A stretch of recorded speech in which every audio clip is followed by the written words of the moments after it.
Assalamu alaikum wa rahmatullahi wa barakatuhu. Bienvenue sur notre chaîne. Aujourd'hui, nous allons explorer l'histoire fascinante et riche en enseignements du prophète Younous, paix sur lui. Que la paix soit sur lui. C'est une histoire qui montre la puissance du repentir sincère et la miséricorde d'Allah envers ses serviteurs.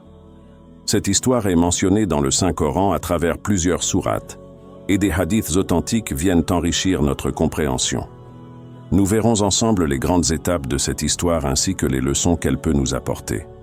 Younous, que l'on connaît aussi sous le nom de Jonas, était un prophète envoyé par Allah au peuple de Ninive.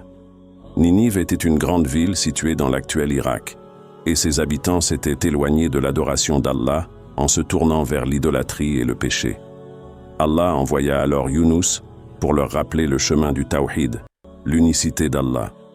Pendant des années, Younous, paix sur lui, les appela à la foi et au repentir, leur rappelant les bienfaits d'Allah et les avertissant de la punition divine s'ils continuaient dans leur désobéissance. Cependant, le peuple de Ninive persistait dans leur entêtement, rejetant les avertissements de Younous et refusant de se repentir. Cette attitude remplissait le cœur de Younous d'une grande tristesse et frustration. Et Jonas Younous était certes parmi les messagers. Quand il se sauva vers le bateau surchargé, Sourate As-Safat, versets 139 à 140.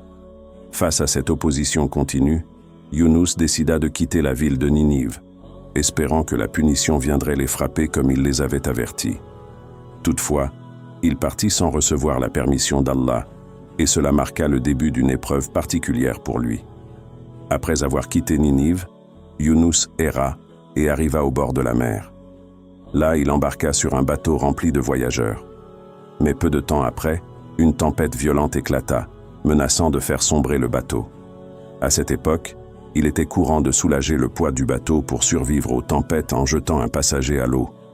Puis il participa au tirage au sort qui le désigna pour être jeté à la mer. Sourate As-Safat, verset 141. La décision fut donc prise de tirer au sort pour savoir qui serait jeté à la mer.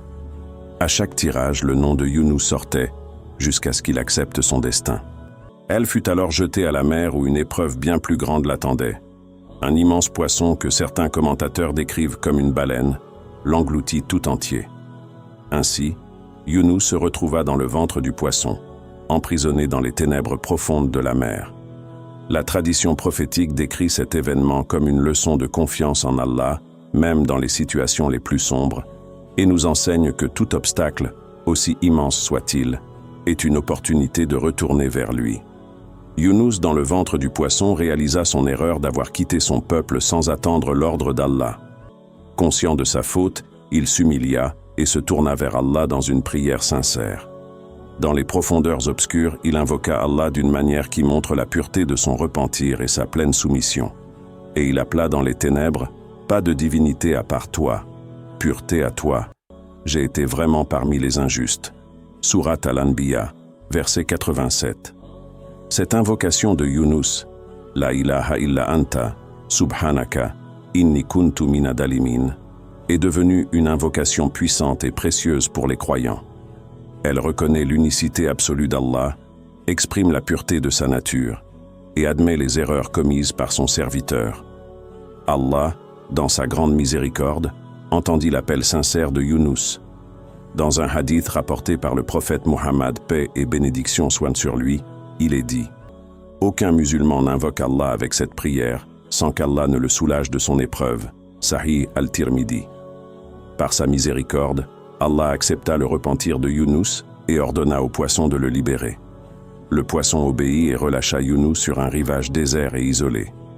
Après avoir été dans l'obscurité du ventre du poisson, affaibli, Younous se retrouva sur ce rivage. Allah prit soin de lui en faisant pousser une plante de courge, lui offrant à la fois de l'ombre et de la nourriture. Nous l'avons alors jeté sur une terre déserte, tandis qu'il était malade, et nous fîmes pousser au-dessus de lui un plant de courge, Sourate As-Safat, versets 145 à 146. Après s'être rétabli, Younous retourna à Ninive et constata que, durant son absence, ses avertissements avaient eu un impact. Le peuple de Ninive avait pris conscience de ses erreurs et s'était tourné vers le repentir. Allah les pardonna tous et retira la punition qu'il leur avait réservée. Ainsi, Younous et son peuple furent sauvés grâce à la miséricorde et au pardon d'Allah. L'histoire du prophète Younous, paix sur lui, nous enseigne de nombreuses leçons de vie. Tout d'abord, elle souligne l'importance de la patience et de la persévérance dans les épreuves, en rappelant que le repentir sincère ouvre toujours les portes de la miséricorde divine. Cette histoire nous montre également que même les prophètes, malgré leur statut et leur dévouement, peuvent commettre des erreurs, mais Allah, dans sa clémence, leur accorde le pardon. La prière de Younous, La ilaha illa anta subhanaka inni kuntu mina dalimin, est un rappel précieux de la soumission totale que chaque croyant doit avoir envers Allah, en reconnaissant nos erreurs et en recherchant son pardon. Par ailleurs, l'histoire de Younous rappelle aussi que le salut collectif dépend du repentir sincère d'une communauté entière. Merci d'avoir suivi cette vidéo sur l'histoire du prophète Younous. Nous espérons que ce récit vous a inspiré et renforcé votre foi. Partagez cette vidéo autour de vous pour propager cette leçon précieuse de la miséricorde et du pardon d'Allah. Que nous soyons tous rappelés à toujours faire preuve d'humilité, de patience et de repentir. Wassalamu alaykoum.